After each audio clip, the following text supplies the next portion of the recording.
રોજ સવારે સાંભળો શ્રી વિષ્ણુ સહસ્ત્ર નામનો પાઠ.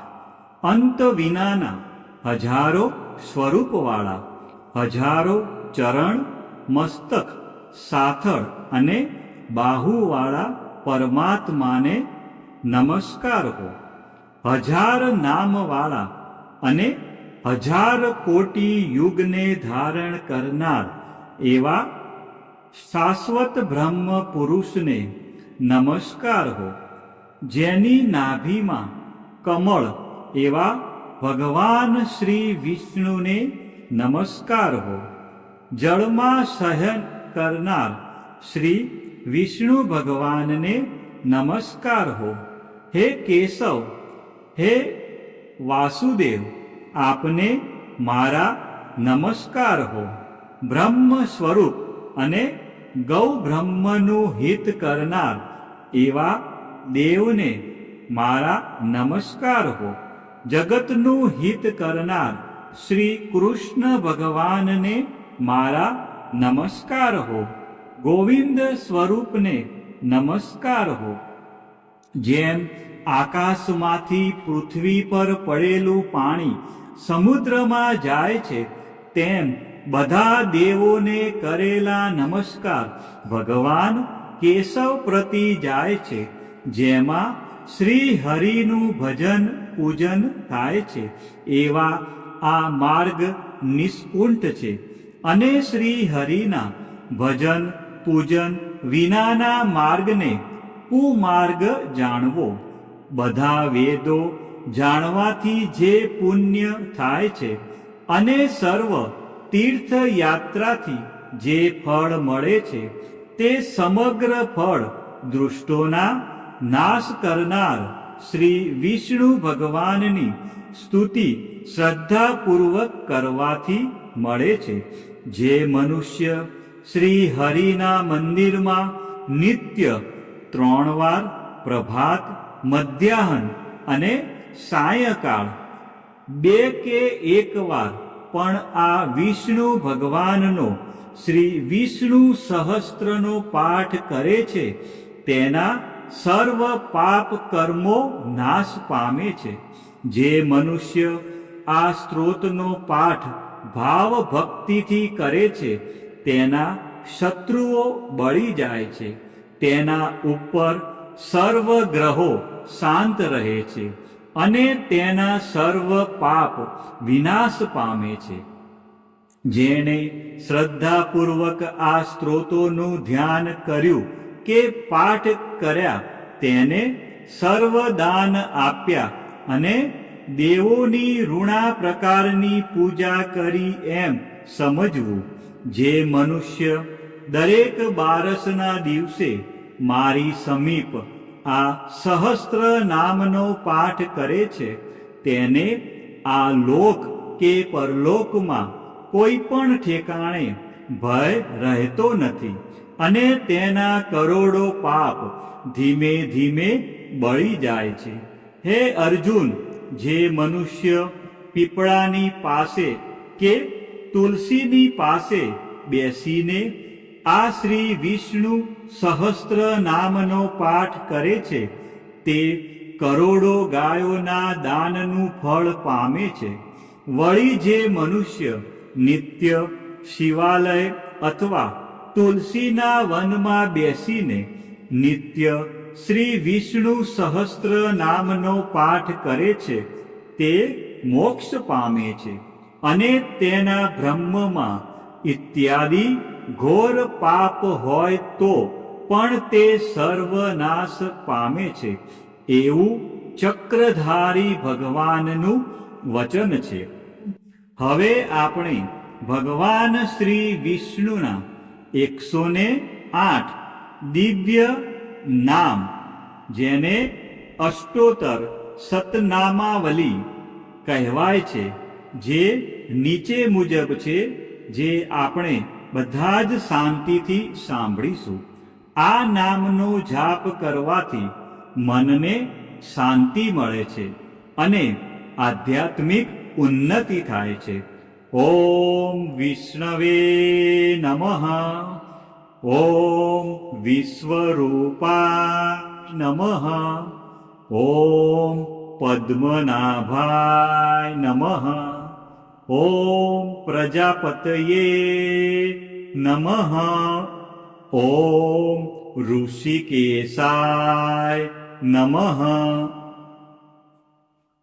ॐ पद्मनाभाय नमः।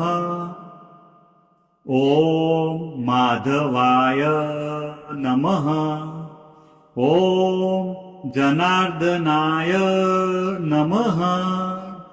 ॐ गोविन्दाय नमः। ॐ त्रिविक्रमाय नमः। ॐ श्रीधराय नमः। ॐ केशवाय नमः। ॐ पुरुषोत्तमाय नमः। ॐ दामोदराय नमः। ॐ अच्युताय नमः।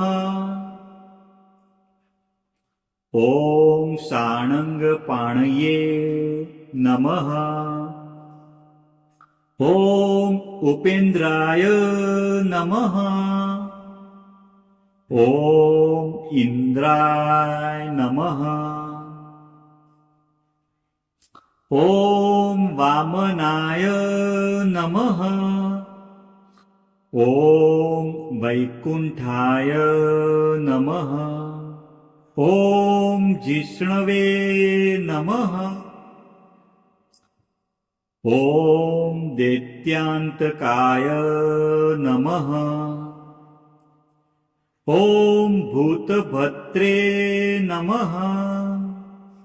ॐ बलिध्वंसिने नमः। ॐ सर्वदेवाय नमः। ॐ चतुर्भुजाय नमः। ॐ गदाधराय नमः। ॐ चक्रपाणये नमः। ॐ पङ्कजाय नमः। ॐ पीताम्बराय धराय नमः। ॐ श्रीवत्सकाय नमः। ॐ पद्मपाणये नमः। ॐ वनमालिने नमः। ॐ पद्माक्षाय नमः। ॐ गरुडध्वजाय नमः। ॐ अनन्तशयनाय नमः। ॐ जगन्नाथाय नमः। ॐ सर्वेश्वराय नमः। ॐ परमेश्वराय नमः। ॐ लक्ष्मीपतये नमः। ॐ वराहाय नमः। ॐ नृसिंहाय नमः। ॐ भार्गवाय नमः। ॐ रामाय नमः। ॐ हलधराय नमः। ॐ बुद्धाय नमः। ॐ कल्किने नमः। ॐ कृष्णाय नमः। ॐ दयानिधये नमः। ॐ दयामयाय नमः। ॐ ज्ञानेश्वराय नमः। ॐ विश्वकर्मणे नमः। ॐ सच्चिदानन्दाय नमः। ॐ निर्गुणाय नमः। ॐ सगुणाय नमः। ॐ सर्वात्मने नमः। ॐ अन्तर्यामिने नमः। ॐ कमलाक्षाय नमः। ॐ मुकुन्दाय नमः। ॐ मुरलीधराय नमः। ॐ पीताम्बरधराय नमः। ॐ गोपालकाय नमः। ॐ गोपीवल्लभाय नमः। ॐ कामदाय नमः। ॐ मोक्षदाय नमः। ॐ वरदाय नमः। ॐ शरणागतवत्सलाय नमः।